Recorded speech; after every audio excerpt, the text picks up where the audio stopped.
Welcome to the Equestrian Experience, a show where we talk about what happens behind the rosettes and what we've tried so that you don't have to. In a world first, we and our guests will be openly sharing what we know from our extensive equestrian experience. And this includes our exclusive access to our global experts such as high-performance national vets, coaches, farriers, and even brands. If you're new here, consider subscribing. We're your hosts, Amanda Ross and Bex Mason, and today we're talking to Rachel Watts. Rachel is the head groom for my friend and fellow competitor, Shane Rose. And we must say, Rach, welcome. And I think that is not your normal backdrop. You're in post-Olympic Games quarantine. Is this correct? Yes, that is correct. Thanks for having me. I'm currently in a hotel in the middle of Sydney, so very different experience for me, but nice to have some time to reflect on what's just happened. Oh, fantastic. Well, anyway, so Bex is, if you obviously haven't met before, Bex is a show jumper from the UK and is a sponsored rider. Bex and I both jump in the same saddles. We got to know each other, and now we're loving interviewing people like yourself. Really excited to be talking to you and be talking to a super groom. So tell me a little bit about how quarantine is going for you. Quarantine so far has been pretty good. I think I'm at day 9 now, so we're getting towards the end of it. So it is getting a bit monotonous and boring, but being kept super busy, catching up with everybody and doing a few things for some of Shane's sponsors and catching up with everyone has been good. And do you miss the horses yet? Yeah, I miss the horses, but I am not missing the numbers of horses. So yeah, I miss my work and I miss everybody at work, but it's actually, I must say, it's been pretty nice to have some downtime. I'm just going to say that I'm sure you never get any time to sit still for as long as what you've had to sit still for this time. So just embrace that experience, because before you know it, you're going to be back out in that yard and being super Straight busy. Back to it. Yeah.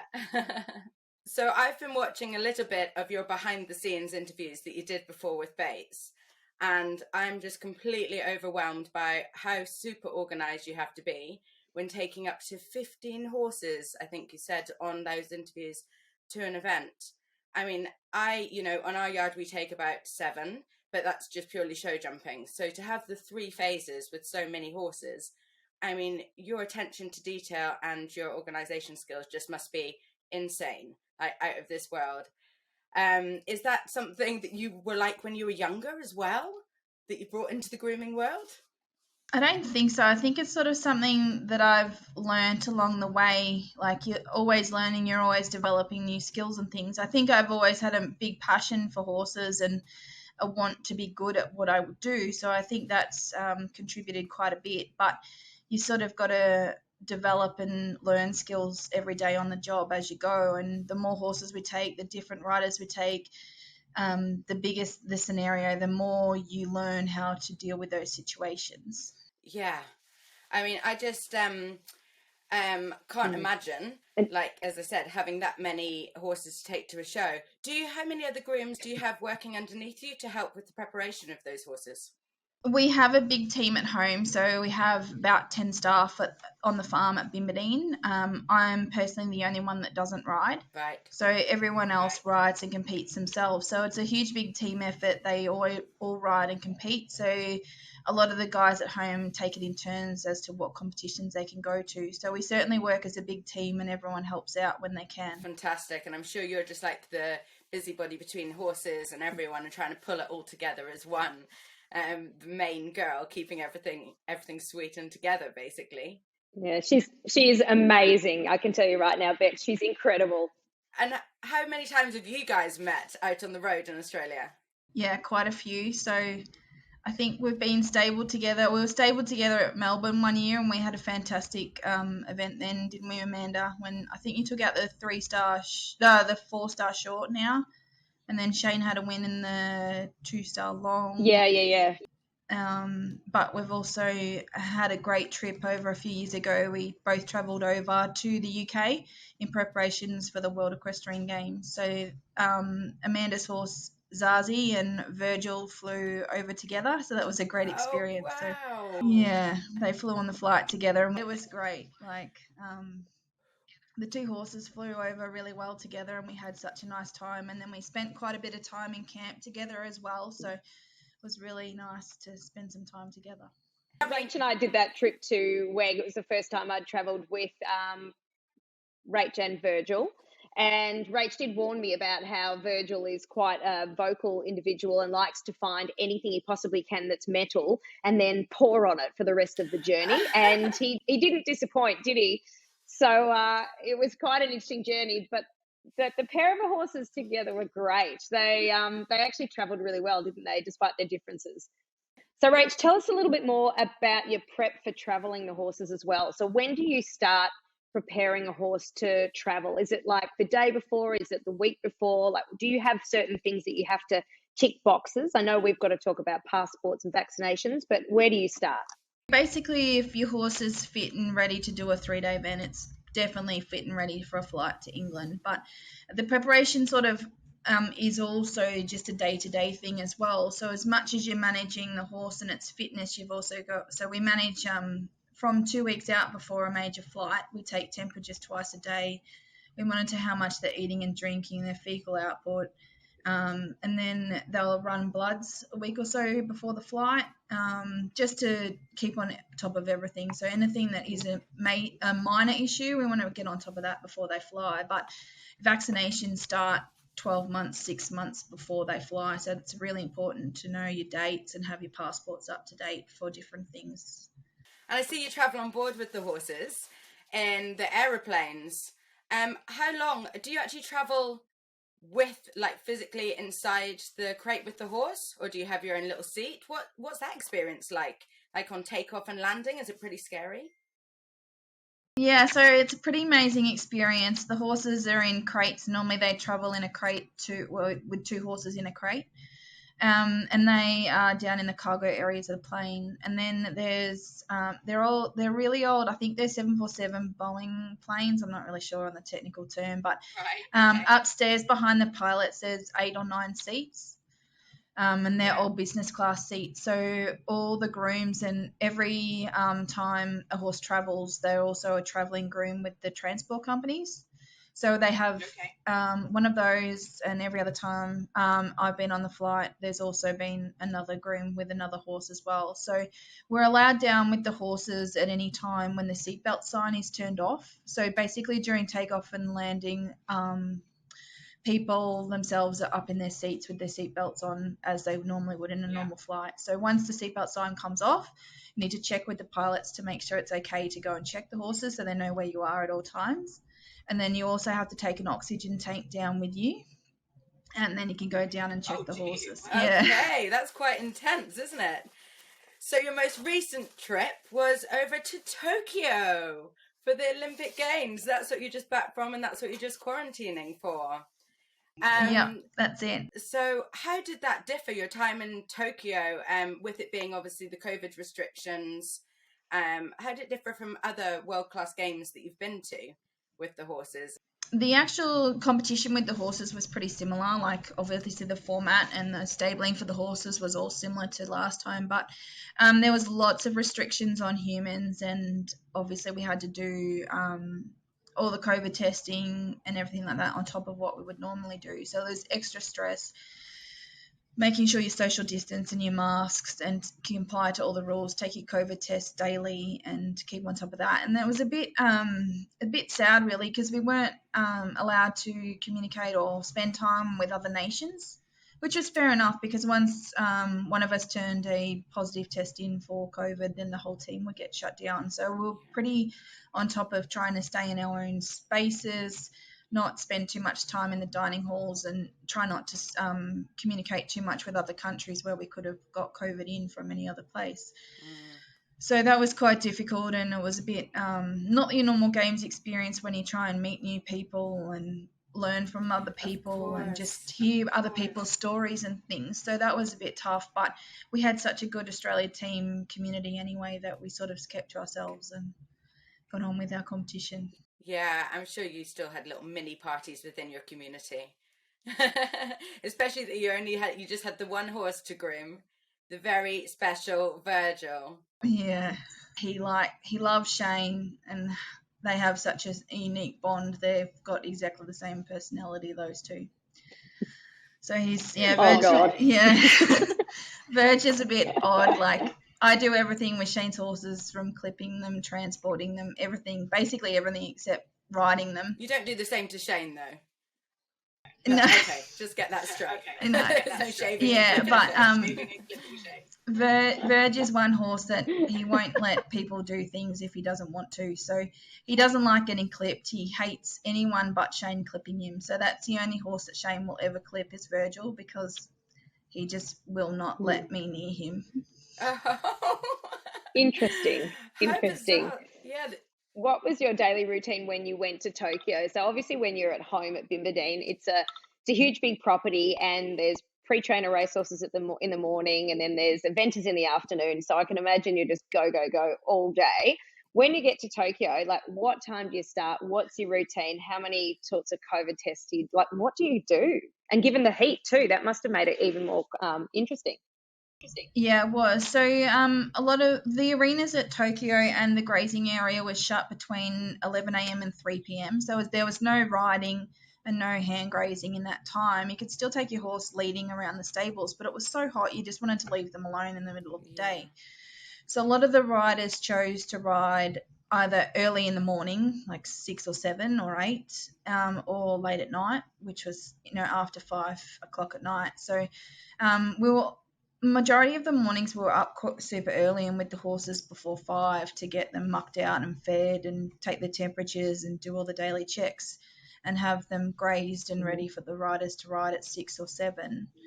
And then during the middle of the day, like, again, time just seems to fly by. So we were doing any jobs that we could do during the middle of the day, like sewing in numbers onto saddle blankets. I know it seems like a small job, but it's still a job. And cleaning our gear properly and catching up on things like that. Or a couple of the riders and stuff, we played a lot of card games just to fill in time. And then the same in the afternoon. Excellent. So we were, the same in the afternoon. It was in reverse. So the riders would ride, we'd take them out hand grazing, give them a bath or whatever they needed to be done, feed them. Yeah. And then we'd do late checks at 8 or 9 o'clock at night, depending on what was going on. So there was a lot early in the morning and a lot late in the afternoon that had to be done. Is there anything you've got to do to manage them, like in terms of things that change and fit? Because obviously, like, they're going to become leaner, you would think, once the weather's quite hot, and then by the time they get to cross country, they've already done so many things. I mean, how do they look by the end, and what do you need to do? Yeah, so we're lucky, I'm lucky that we've got a set of scales at home at Bimbadeen as well. So it's a weekly routine that I weigh Virgil once a week anyway. So from previous records, I've got records of what his weight was. Basically, before every major championship, at a month out, he weighed X amount of kilos. At 3 weeks out, he weighed this and he weighed that. So it's something that we monitor with our horses from 6 months in advance from a major competition. So it's hard, and then we know when to start them if they need an extra gut supplement or an ulcer product or things like that. So when we start, so we know that he normally drops off as soon as he's in a stable because he's paddocked at home 24/7. Right. So as soon as he comes off the green grass 24 hours a day, we know he needs to start on an extra ulcer product. So it's something that we still manage day to day at the competition, but it's something that you can't just put a heap of feed into them at that stage because you run the risk of tie up or other disturbances. So it's sort of a thing you can't manage on a day-to-day basis, but a week-by-week process before you leave is probably more important than a day-to-day thing at the event. Does he still fit all of his tack? So with saddles and stuff like that, do you need to change anything, or is it sort of okay by the time you get there? Well, we're pretty lucky that just before we left for PAQ, we had Brett, our saddle fitter from Bates, come out, and it is something, again, that we monitor all the time. So as they get leaner and fitter, then we can put extra inserts in our Bates saddles. So it's something that I packed when we got to Tokyo itself, and it is actually, he had lost a bit more condition on the flight than expected. So put a couple of 4 mil risers in the front of his dressage saddle. So it is very important that you monitor things because things can change so quickly. Yeah, and when they're as fit as they are, and that they're top of the game, you can just imagine, they're just pure lean muscle machines, aren't they? And keeping them there at the pinnacle so they can perform at their best and keep them happy. I mean, that's all down to yourselves. You know your horses, you know what makes them tick, what makes them happy. You get there every morning and you can say, oh, you know what, he's not 100% today. Or you see him in the evening and you know that he's ready for the next day. I mean, do you get that vibe off him? Yeah, so it's something like it's a team sort of protocol that from 2 weeks before we fly out that we're taking temperatures and managing how many litres of water a day they're drinking, making sure they're eating and their fecal output and everything. So, and it is a thing that you need to know your horse. So I know that in the mornings he's not a happy horse at the best of times, but you can quite easily tell if he's normal Virgil or bad Virgil or not eating or anything like that. So is he the sort of horse that if he is angry, he's good, he's feeling well? Yeah. And if he's really sweet and cuddly, you then go, oh, there's something wrong with you. You're not usually like this. Oh, fantastic. So, yeah. Rachel, tell me, how long would you give yourself to prepare him for before he goes in the ring? Well, first of all, maybe give us an example for like the Olympics, like when you start platting and when you start, yeah. So at the Olympics, trot up was at 9:30 a.m. Yeah. And Shane decided he wanted to ride him that morning to beat the heat, because also he knew that he would be on in the morning, being first out for Team Australia. So he wanted to get into the habit of riding him early in the morning. Okay, good.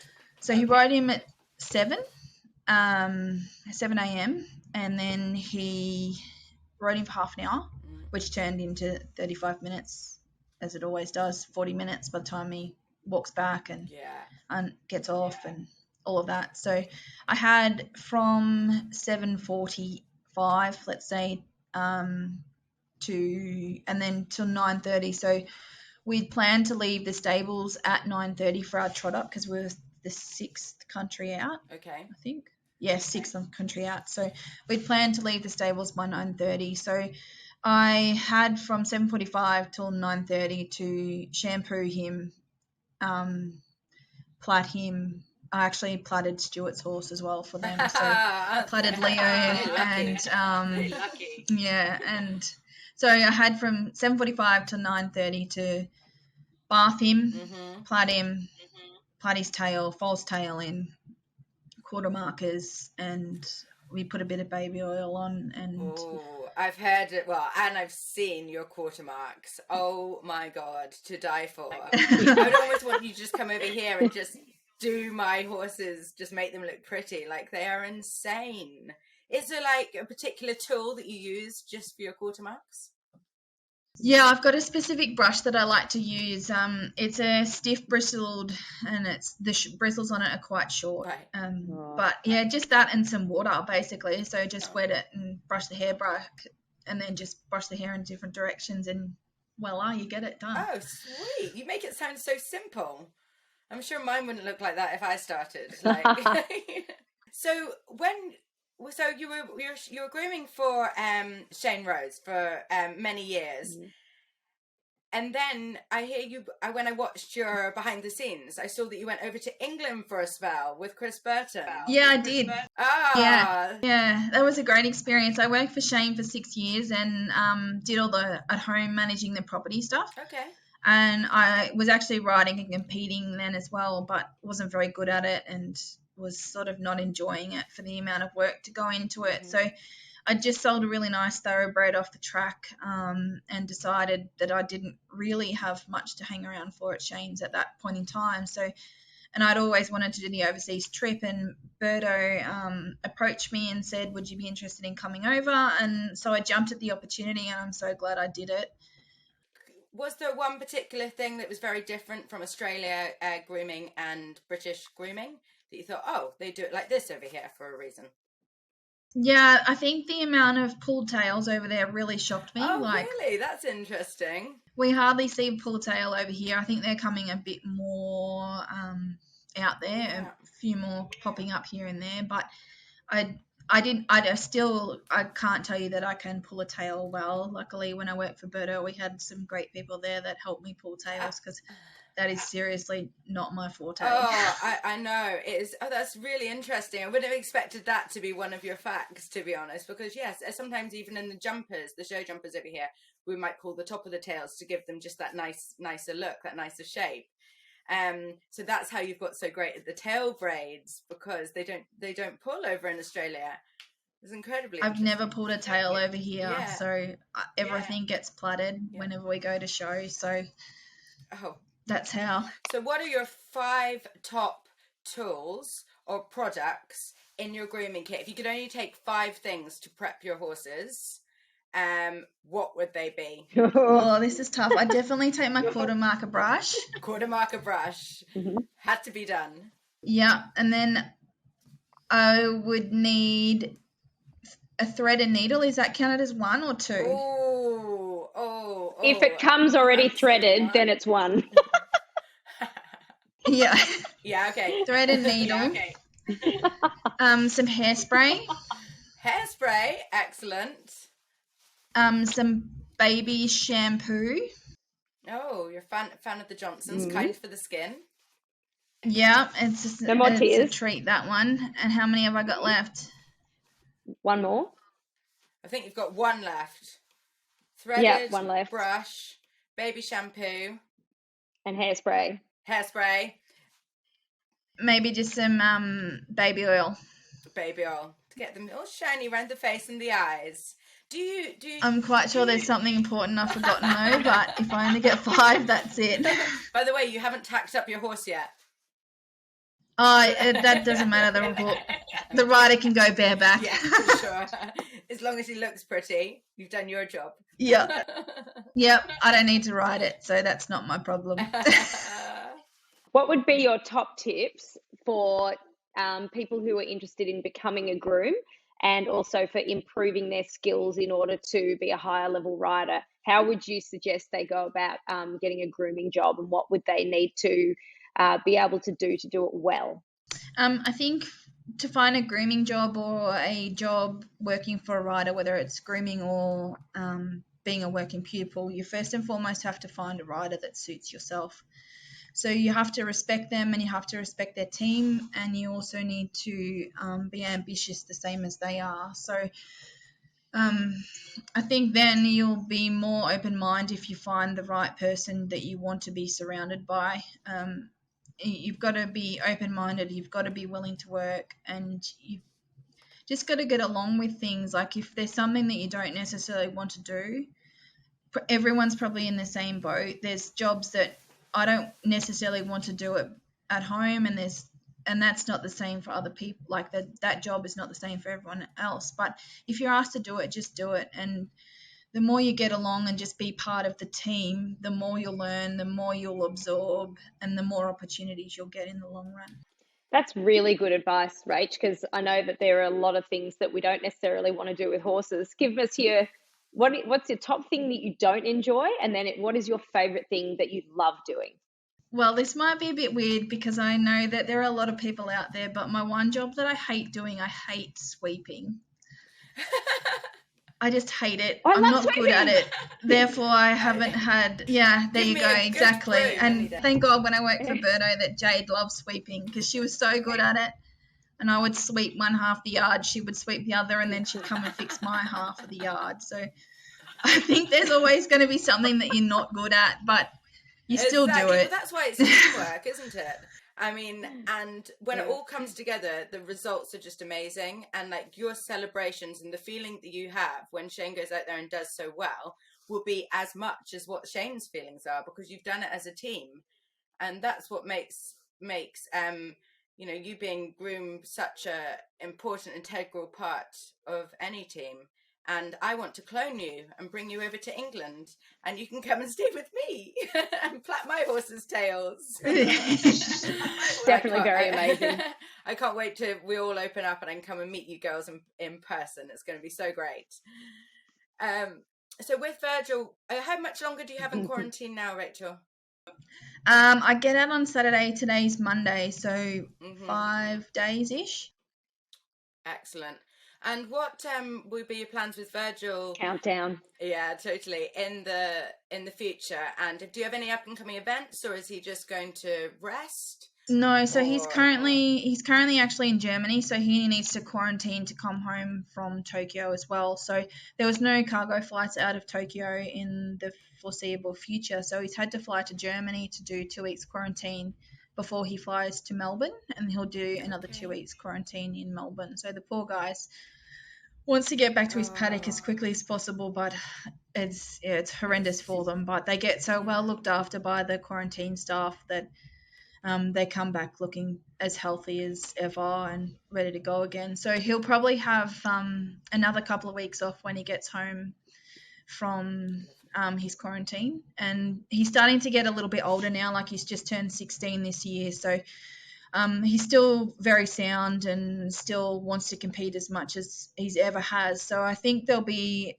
an opportunity for Shane to hopefully target him towards WEG next year, and it'll be just managing what events are up and running between now and then, and it will depend on event results and how he goes and everything, whether he makes the team or not. But I think it's a realistic possibility that he should be in the running for WEG next year, but it's also a day-to-day thing and see how everything goes.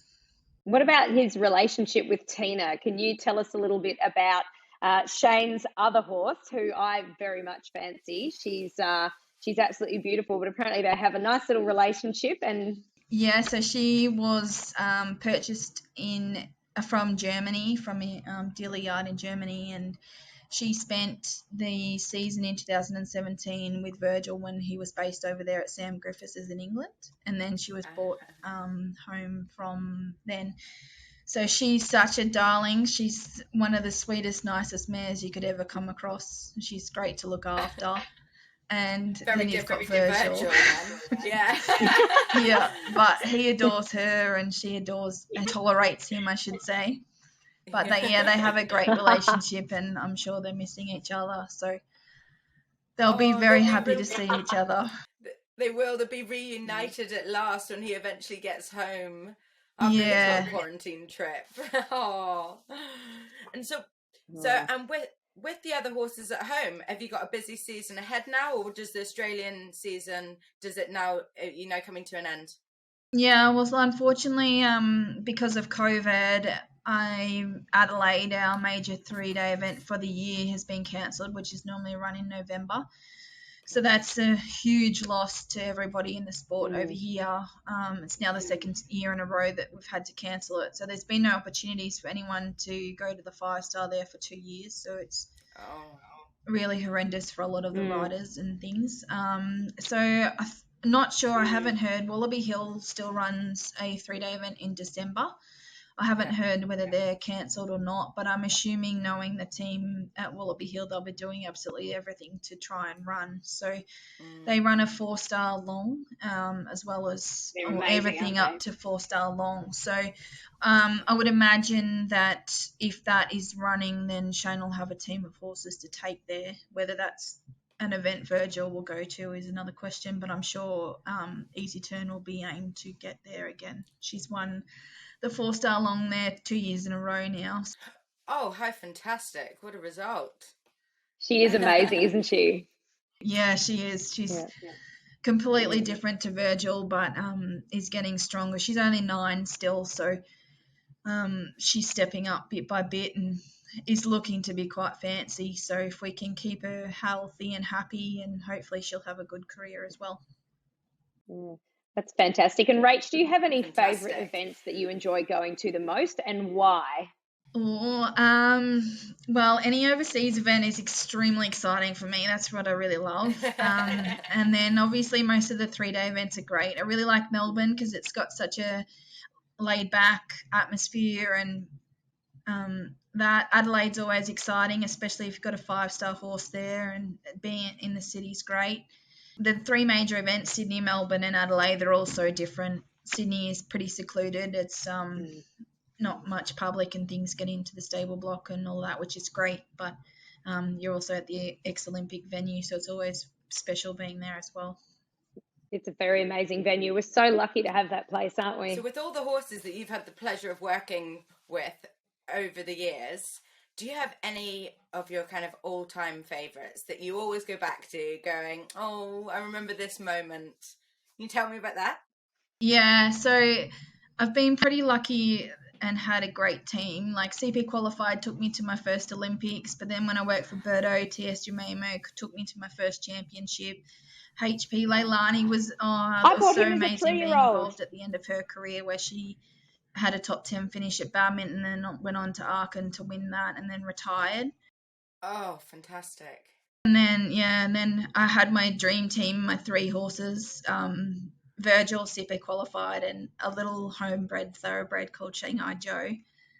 Yeah. Who was my all-time favourite horse. But anyway, Oh, that's how we feel about our animals and our horses, and that's why we're so, lucky to be in a sport where we have these connections with these animals and have the amazing people like yourselves that are, supporting their health and well-being, making sure they're happy so they can go out and do something at the top level. Yeah. It's just amazing, and I just love how passionate you are, and that's why you are at the top of your game like you are and been taken all over the world with these amazing animals.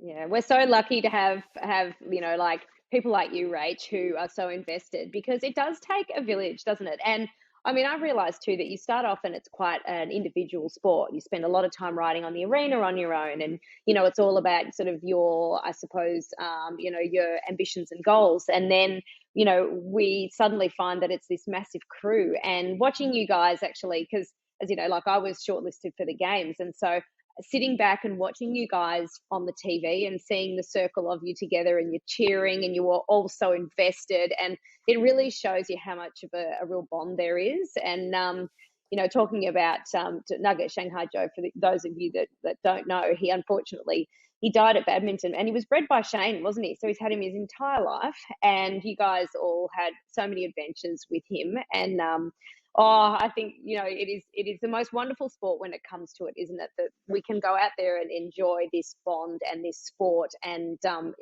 all bring it together so much. For me, like being at a championship when you're surrounded with so many people that are so passionate about what they do, and you've got management, you've got the vets, you've got all the support staff plus the riders and their partners, and sometimes their family are there. And then us as a group of grooms, like you won't get a better feeling when something comes together and everyone achieves a goal. But then we go home and we realise that there's always the support teams at home that are busting their gut just as much as we are at the show to keep the business running at home. So, and I can't wait to get home and see everybody and have a few drinks and celebrate with everyone, because they've worked just as hard as anyone else to achieve this goal. And yes, Shane's achieved his goal, but I always try to think that everyone around him has supported him and allowed him to do what he does. So it's pretty cool to be part of that team. It is, isn't it? And it's I suppose, like with any sport, you've got the face of the medal. So Shane is the face of that medal, but everybody else has got a job there, and not everybody wants to actually ride the horse. Not everybody wants to be the team vet. Everybody's got a piece of there. And like, you're amazing at that. Every time I saw Virgil at the Olympics, remember I sent you a text message saying, greatest of all tails. So this is Rach. She is this, she's the greatest of all tails. And you can see when that horse steps out into the ring, like how amazing Rach is behind the scenes. So I just, it gives me warm and fuzzies every time I see you guys out there in a team. It's amazing. Thank you. Yeah, like I was never ever going to be good enough as a rider, and I've always wanted to be involved in a sport at the elite level, and this is my way of doing it. So I love what I do, and it's great when it all comes together. Gold medal groom, that's what you are.